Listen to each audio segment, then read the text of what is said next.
My take on Luke Stevens' A Skeptical Look at Hogwarts Legacy video. What's up, everybody? Welcome to Podcast Now. I'm Alex, and in this video, I want to give my take on Luke Stevens' video, A Skeptic's Look Can I at just Hogwarts say Legacy. how thankful I am that people pronounce my name correctly now? For a long time, I had so many people, Luke Steffens. I mean, I don't care. People have been saying it like that since high school. Everybody, like, it's a 50-50 crapshoot. But for some reason recently, people have been pronouncing it correctly. It's weird. So something that was floating around the internet. A lot of people, I think even like Retro Raconteur, talked about in his live stream. Expecto Go made like a statement on his Discord. So it's gotten people kind of riled up, or at least a good discussion. Now, I want to make a couple things clear before we go into this. This is a respectful take on what he said. I'm not here How dare you?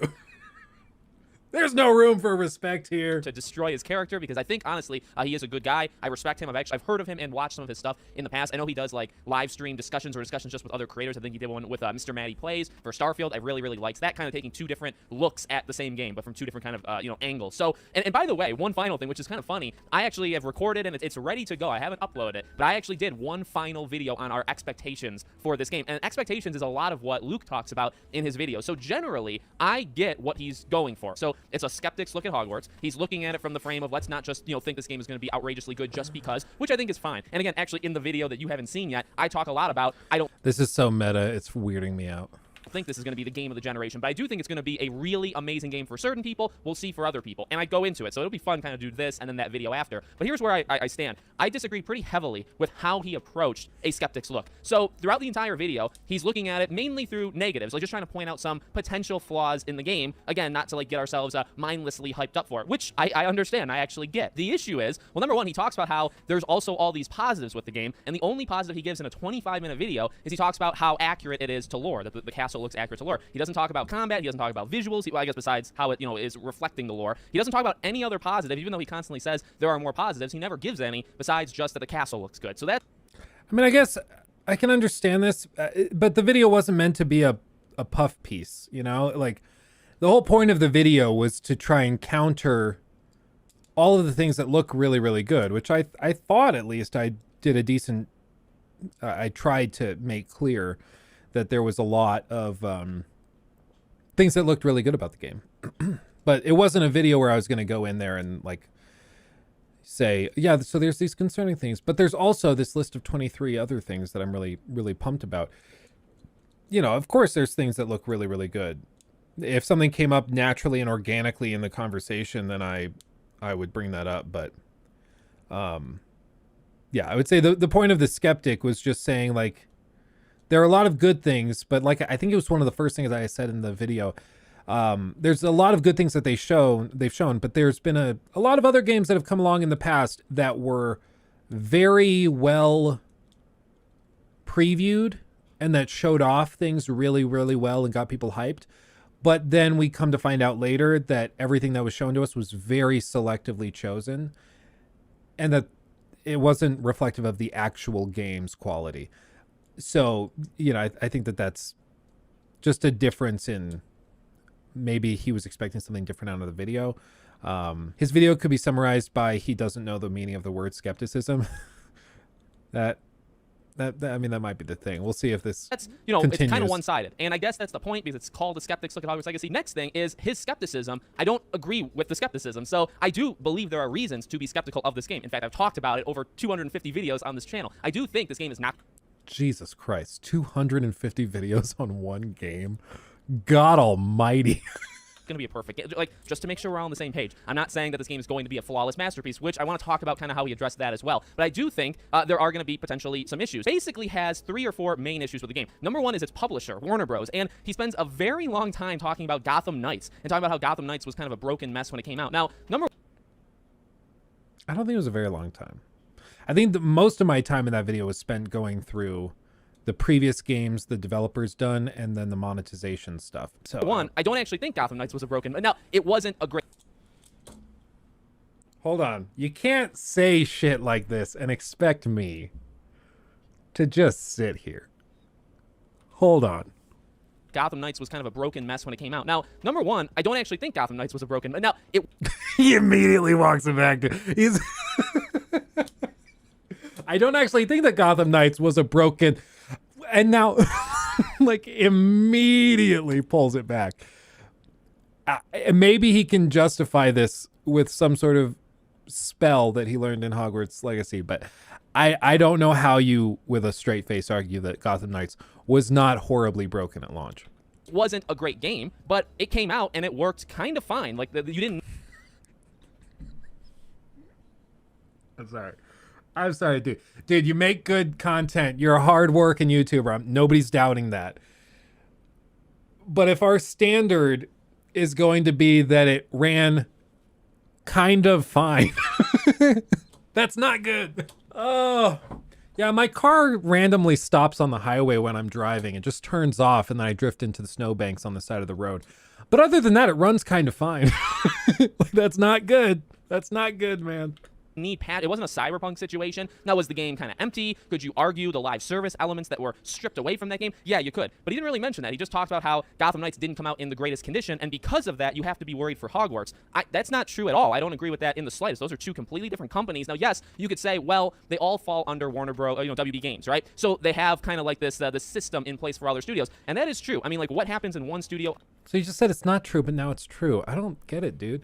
Like, this is why I love doing those conversational videos with like Maddie, with Joe Raptor, hopefully with this other Harry Potter game guy soon, because I can just like sit down, and if they say something like that, you can challenge them and be like, okay, look in the camera and tell me with a straight face, like, was Gotham Knights polished or no? Yes or no? Lean yes, lean no. He'll say, no, it wasn't polished. I was like, okay. Was Gotham Knights broken for most people on launch? Lean yes, lean no. Yes. Okay. Was Gotham Knights published by Warner Brothers Interactive Entertainment? Yes, no. Yes, okay. Is that same publisher now directly involved in the budgeting, the scheduling, and the process of creating Hogwarts Legacy? Yes, no. And pretty quickly, you can just lead them down the path to see where you're coming from. But when somebody's, I think, simping, they kind of end up contradicting themselves a lot, which is what started to happen here. I can already tell he's one of those guys that stretch their phrases way too much on his videos so they can reach the 10-minute mark. He's just a snake oil. I don't know. I mean, he seems like a really nice guy. It's just like, if you say like two contradicting things within 30 seconds, we're going to point it out. And if you like say something as ridiculous as Gotham Knights was not broken, and then you immediately walk it back, like, we're going to point that out, you know.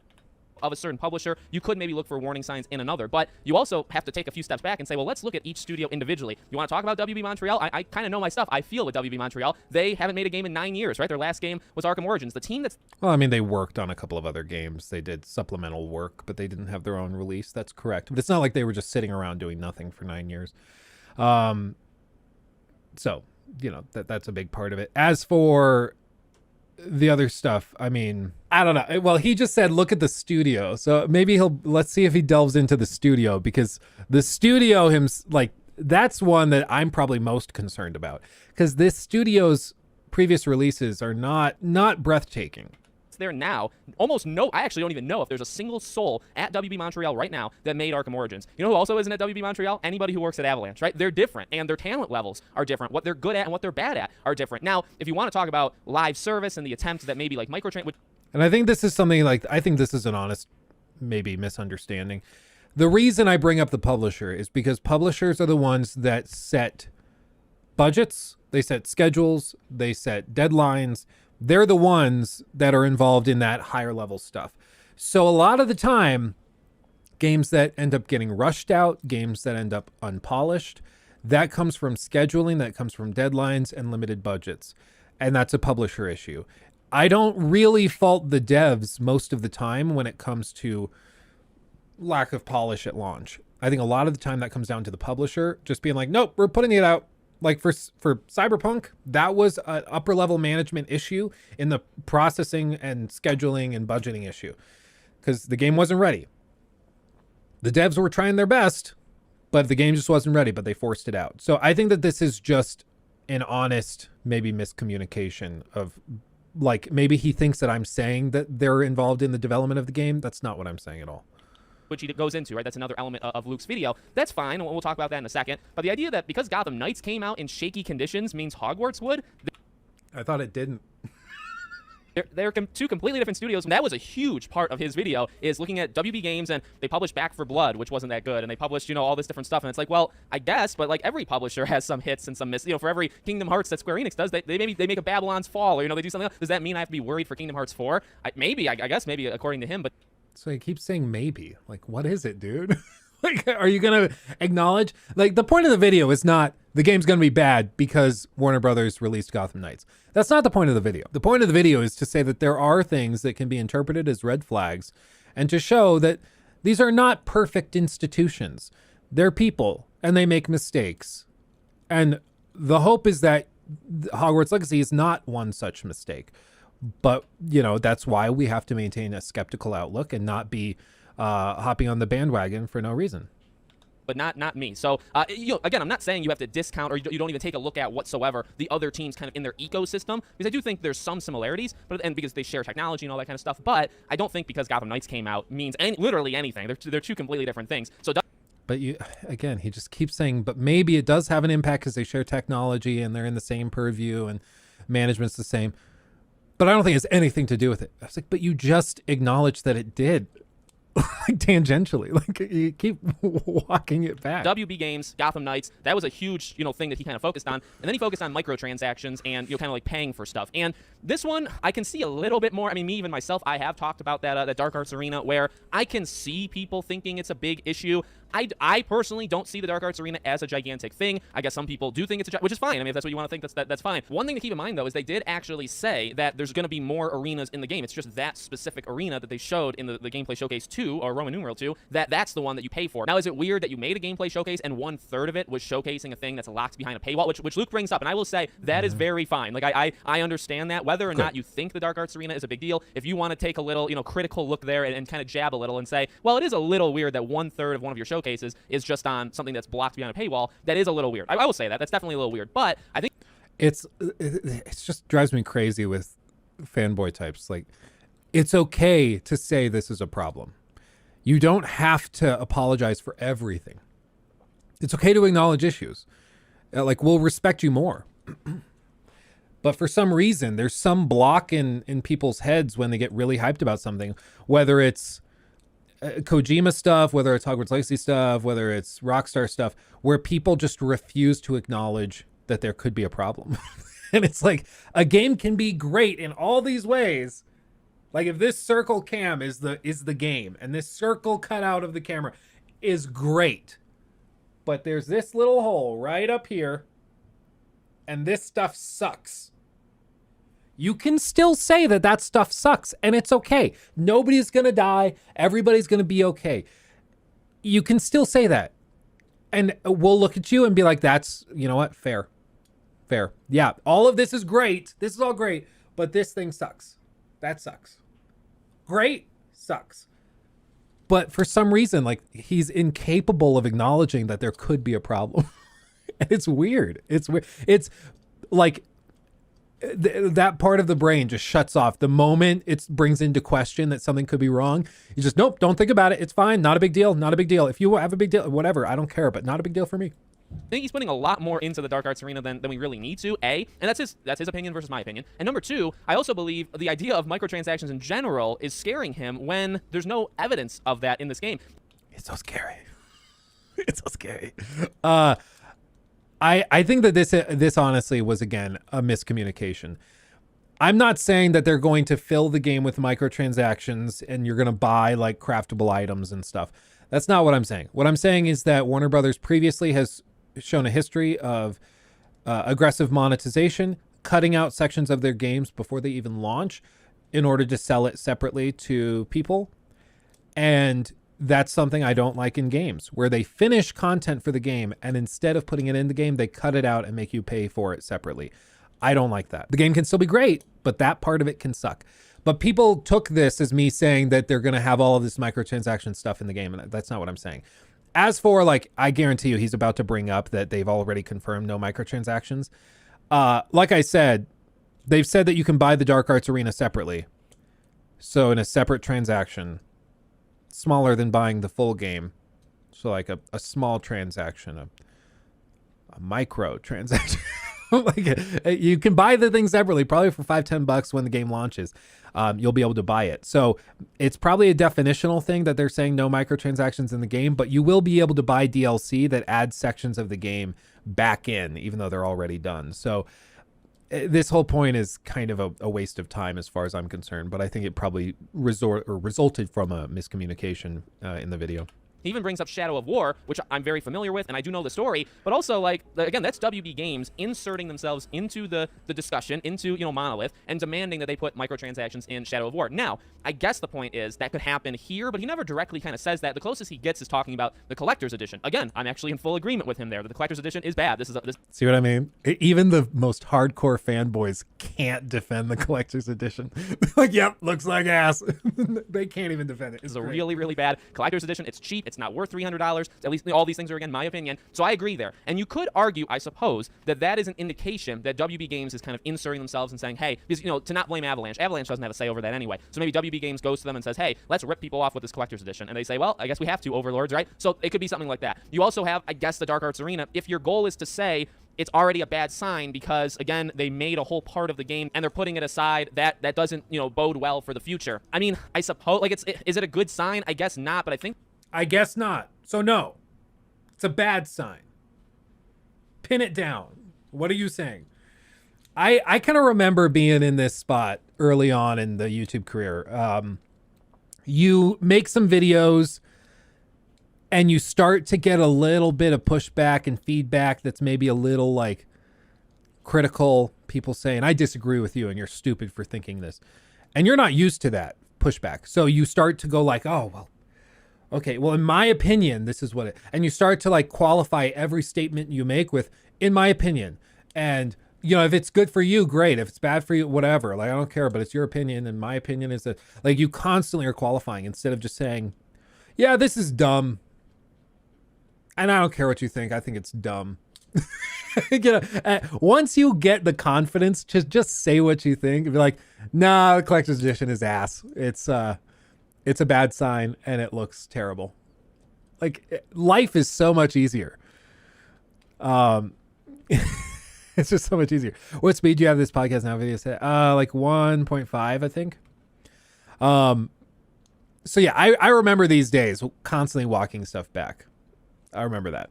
So I don't want to fault him for that, but I will say it gets extremely frustrating trying to pick apart what he's trying to say or argue when he keeps saying this is not a good sign. So is it a bad sign? I guess so. But it doesn't matter at all. And I don't think it's a bad sign at all. It's like, well, you just said like different things 3 separate times. Like, you're contradicting yourself constantly. It makes it really, really tough. I think that's just WB Games, firstly, okay? Confidence and consistency. Yeah, probably. I think it's okay to change your mind. I've changed my mind about a good number of things. But I think confidence and the ability to justify why you think something. And even if that justification is just, I don't like it. It's just not for me. Then that's okay. But the confidence to just assert something and stick to it, it goes a long way. Yeah, we were halfway through his video. I'm still waiting for his point. I think a lot of this, the jab about him not knowing what skepticism means might actually be fairly valid. Because he initially was upset that I didn't compliment the game enough and point out enough good things. When I feel like I did mention a good number of good things that are present. I don't know. Let's see if he gets to the point. And then also, I don't think there's evidence to show that this is going to be a reoccurring theme with the game. I do think there'll be DLC, but I think it'll be like substantial DLC. I don't think this is going to, again, like bring up Shadow of War, that the microtransactions in Shadow of War actually hurt the game. Like, literally, they hurt the game. Whereas microtransactions here, so even what we have, right? So if you want to base it off of what we know, nothing hurts the game. Not a single thing. It adds to the game in terms of the Dark Arts Arena, but if you don't have that, you are not in a worse position at all. Yeah, I would say based on what we know, I would agree. The problem is, we didn't know how much those microtransactions hurt Shadow of War until the game came out. Because guess what? Warner Brothers knew that wasn't going to bode too well with the audience. So they kept it hidden, kept it tucked behind. But if you had looked for warning signs before the game's launch, you could have seen that there were warning signs. And in this case, we can see warning signs all over the place. And that might not be actually completely true. I've actually vaguely remember there being a video where they showed off some early preview stuff, and I think there were microtransactions. So I'll take that back, actually, now that my memory is coming back into focus. I do think that they did show off some microtransaction stuff before the game's launch, and it got like, there was a huge uproar. People were super pissed off. But either way, like he said, it doesn't affect the gameplay. I mean, it does though. Like the thing we know about right now, maybe it's not as aggressive as Shadow of War, but there's an entire area in the game that's there that you don't get to go inside of unless you give them more money, and that sucks. And guess that if that doesn't define affecting gameplay, like I don't know what does. Like that is the definition of affecting gameplay. You want to go and play the game in there? You can't. Give me money, please. Like that is as clear an example as you could possibly get. Versus somebody who has it. You're not even. You're on the exact same playing field. Shadow of War is different. Shadow of War, you're not on the same playing field. All right, so you have that. There's no. Again, there's two different tiers of people. Those who bought the more expensive version and those who didn't. They'll get to go into different areas of the game based on how much money they spent. There's a difference. That's not the same playing field. The people who paid more have another playing field to go into.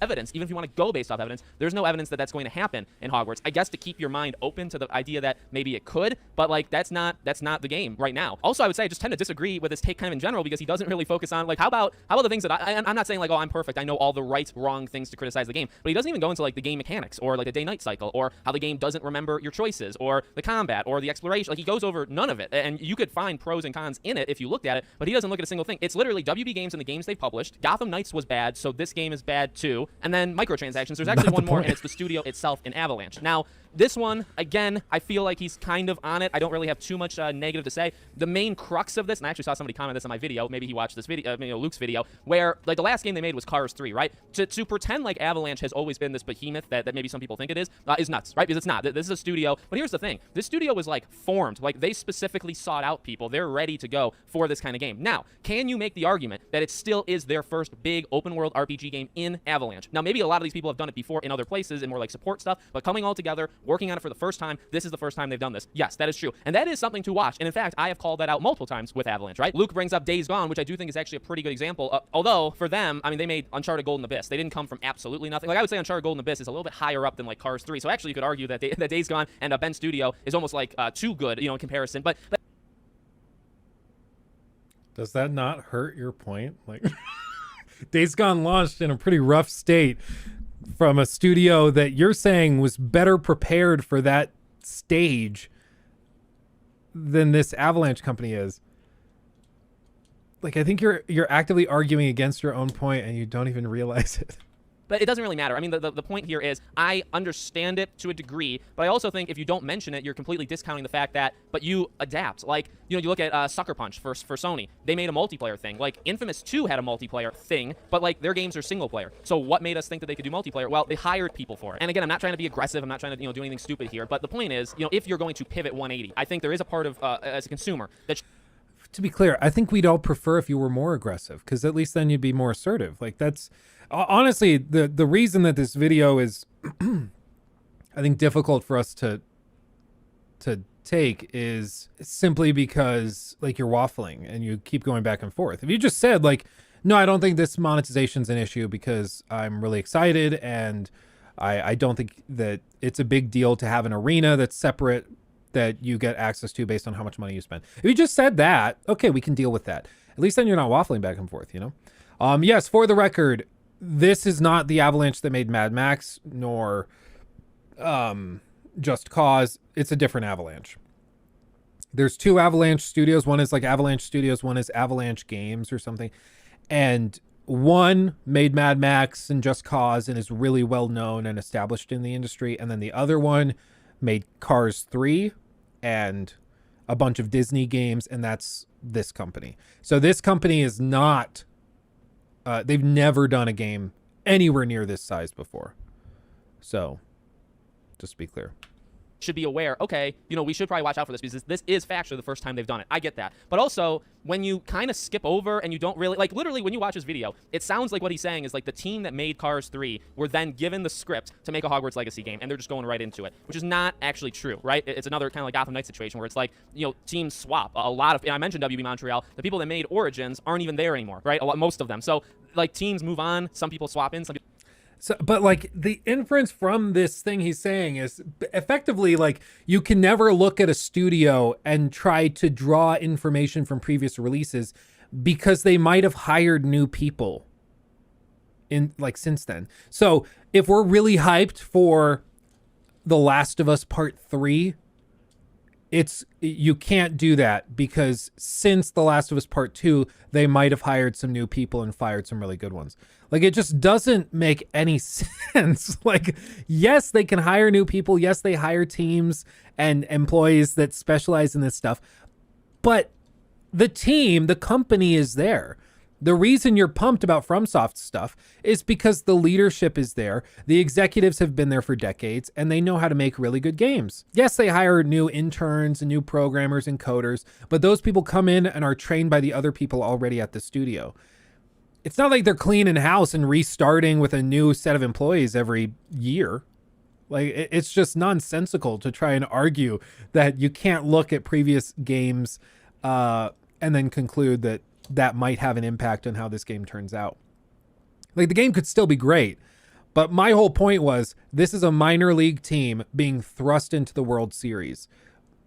And every other time that I can think of that that's happened, the game's launch, pretty rough. Pretty rough. Days Gone being a great example. And then he said that Days Gone was even better equipped. So I'm like, okay, well, you made my point for me. Okay. But like, even with all of this, my point, I even qualified, I wonder if he'll bring this up, but I even qualified in that video. I said, I think it's a really good sign that they're delaying past gen versions and the Switch port. They're delaying that stuff by months so that they can just focus on current gen versions. That's awesome. That shows that they are prioritizing this. They're going to work on it till it's ready. That's good. I like that. Instead of trying to get it all ready at once, right? That's good. I'm actually heavily doubting that he's going to bring that up, though. I think he's just going to blow past it. Didn't Asobo hop into the AAA space with Plague Tale? Asobo's really weird, though, because they did Plague Tale, Innocence, and then they did Microsoft Flight Simulator, and then they went and did Plague Tale Requiem, even though Requiem is still technically an indie game based on the size of the studio. So Asobo Studio is just freaking weird. It's a really weird company that is both AAA and indie at the same time. It's bizarre. What about Rocksteady? They were also unknown before Asylum. Yeah, absolutely. Absolutely. I would say that that's an example from 2009. So that's, game development has changed a lot in the last 13, 14 years. So it's different now. AAA games now versus 2009, way bigger budgets, way more stuff goes into it, way more complicated. But yeah, again, Hogwarts Legacy could be great, and I hope it's great. I think there's a lot of good signs, but to pretend as though none of this is something that you should consider is just kind of silly, to be completely fair. He's probably afraid of critiquing the game or pointing out its flaws because he thinks his audience will turn on him because they're fanboys too, most likely. I will say, like, I'm sure there is a little bit of the captive audience thing where he's got to walk this line very delicately and can't criticize it too heavily. So I'm sure that's a consideration. Let's see. I was hoping Luke would touch on something I'm skeptical about, which is fake choices. I noticed the first gameplay that the girl Zenobia asked the player to help her collect the gobstones, and the option the player chose is I can't make any promises, which sounds like a no. But then when the character said, what the character actually said was, I'll see what I can do, which sounds like a yes, and he ended up accepting the quest. Maybe this isn't indicative of all the interactions with NPCs. I don't know. I was not under the impression that Hogwarts Legacy was passing itself off as like a comprehensive RPG. But I mean, yeah, I guess I could throw a fit about that, but I don't know. That seems pretty trivial to me. Safs, shout out. I did agree with some of what he said. From Hogwarts, yeah, this is what I was saying earlier. No microtransactions, except that you can buy an arena separately. Like, so I don't know how much weight I put in that. People swap out. They look for specialities, right? So if it's a multiplayer thing, they will look for people that have done it before. Guerrilla Games is actually doing that right now. They had done multiplayer, then they went to Horizon. They hired a bunch of experts in the open world RPG, arena, and then they're also doing a multiplayer thing. So they hired more multiplayer people. So you just hire. Now maybe you get people, maybe you don't, but you specifically look for people that are good at what you're trying to do. And so to not even mention that is kind of weird, because it literally does sound like he's saying the Cars 3 team, just every single soul that worked on Cars 3, they were given the script to work on Hogwarts, which I don't. It's really easy to argue against a straw man, because a straw man can't talk back, can't fight back. But at the end of the day, you're arguing against something that nobody was saying. So if you're just going to come in and say like, oh, well, Luke said this, but what it sounds like he's saying is this, and that's ridiculous. And I'd be like, that is ridiculous because you're the only one saying it. I didn't say that. You said that. And that seems to be kind of the common theme so far. Don't believe that to be true. And that was the crux of his argument. So again, it wasn't, though. It really wasn't. You just said that it sounds like he's saying this, and that was the crux of his argument.